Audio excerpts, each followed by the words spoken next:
नमस्कार दोस्तों। वैसे तो हमारे देश में आए दिन किसी न किसी कोने में कोई ना कोई चुनाव चलते ही रहते हैं। जैसे किसी पंचायत या म्यूनसिपैलिटीज़ के चुनाव या स्टेट असेंबलीज के चुनाव या फिर लोकसभा के चुनाव। मगर 18 जुलाई 2022 के दिन हमारे देश का एक बड़ा ही महत्वपूर्ण चुनाव होने जा रहा है, जिसका announcement chief election commissioner Rajiv Kumar ने 9 जुलाई 2022 के दिन किया। और इस चुनाव के द्वारा हमारे देश के नए राष्ट्रपति का चयन होना है।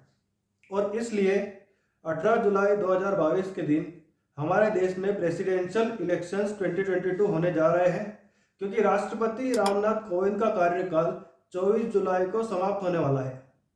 तो दोस्तों, आगे हम और भी कई सारी बातें करेंगे कि प्रेसिडेंट इलेक्शन होता कैसे है और इस इलेक्शन में लड़ कौन सकता है और अभी इस इलेक्शन में कौन कौन से उम्मीदवार उतरे हैं।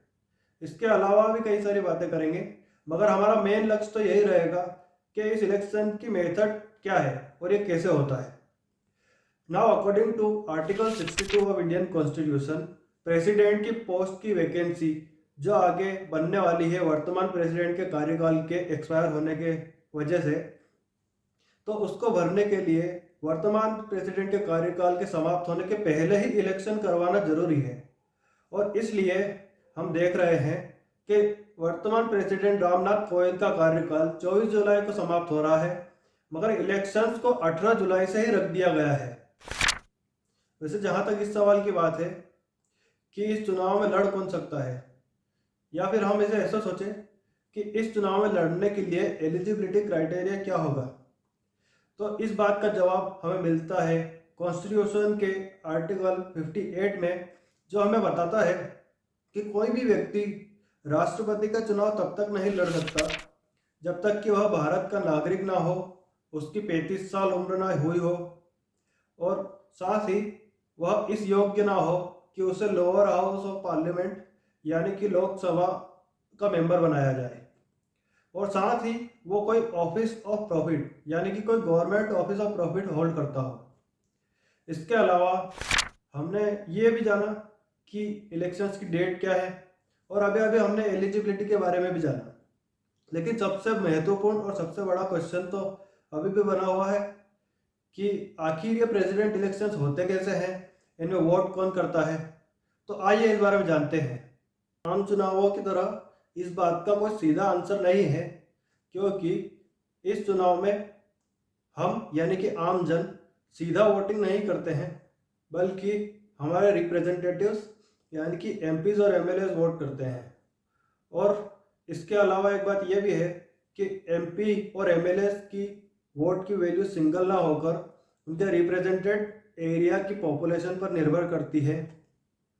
इसके अलावा जो भी एमपीज और एमएलए इस इलेक्शन में पार्ट लेते हैं, उनको इलेक्टोरल कॉलेज का मेंबर होना जरूरी है, और वो इलेक्टोरल कॉलेज के मेंबर तभी बन सकते हैं जब वो इलेक्ट होकर आए हो, ना कि नॉमिनेटेड।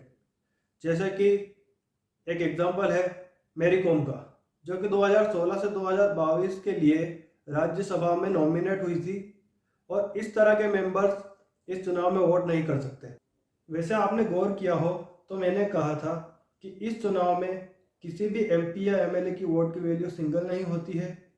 जैसे हम किसी आम चुनाव में वोट करते हैं तो हमारे वोट की वैल्यू सिंगल काउंट की जाती है, बल्कि हर एमएलए की वोट की वैल्यू स्टेट वाइज अलग अलग होती है, जो कि उसकी स्टेट की पॉपुलेशन पर निर्भर करती है।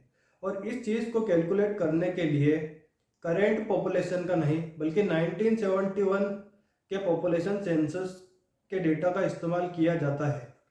अब अगर हमको किसी एक स्टेट या यूनियन टेरिटरी की एमएलए की वोट की वैल्यू को निकालना हो, तो हमें उस स्टेट की पॉपुलेशन को उस स्टेट की विधानसभा के total number of elected members से डिवाइड करना होगा, और उसके बाद 1000 से डिवाइड करना होगा।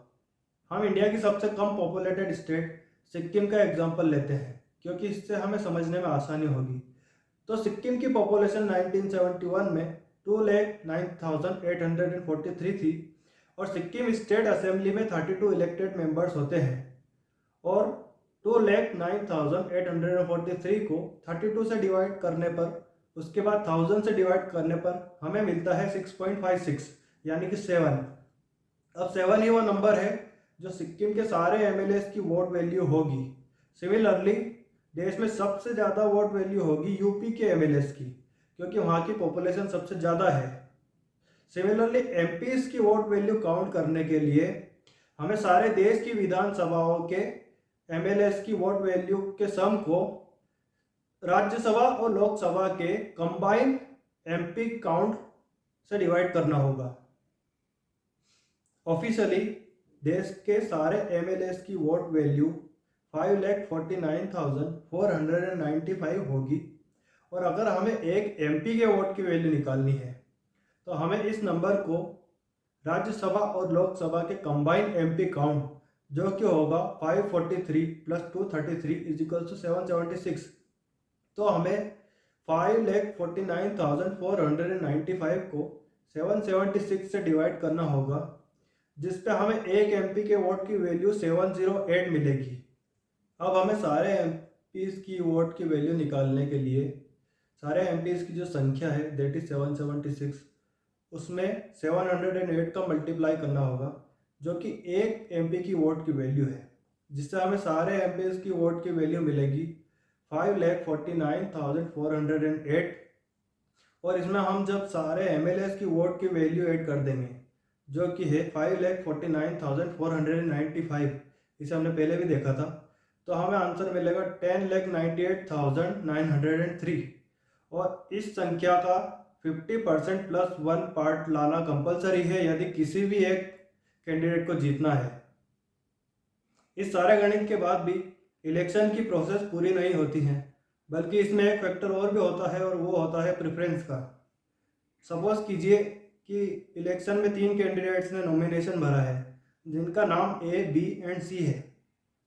अब मान लीजिए वोटर जब वोट करता है तो उसको अपनी प्रेफरेंस बतानी होगी, यानी उसको अपनी चॉइस बतानी होगी कि वो फर्स्ट नंबर पर किसे जिताना चाहता है, और अगर उसकी चॉइस ना जीते तो वो सेकंड नंबर पर किसे जिताना चाहता है, और अगर वो भी ना जीत पाए तो वो थर्ड नंबर पर किसे रखना चाहता है।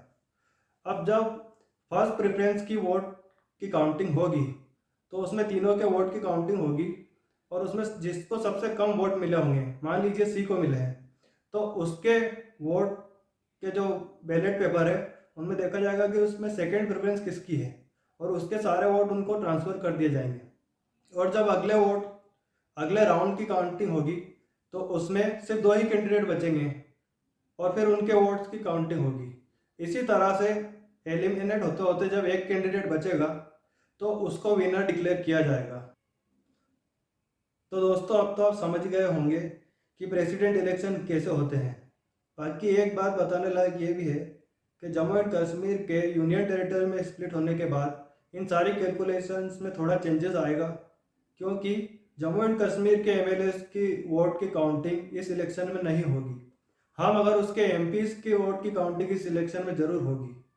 बाकी इस वीडियो में आज के लिए इतना ही, फिर मिलते हैं किसी और वीडियो में। धन्यवाद।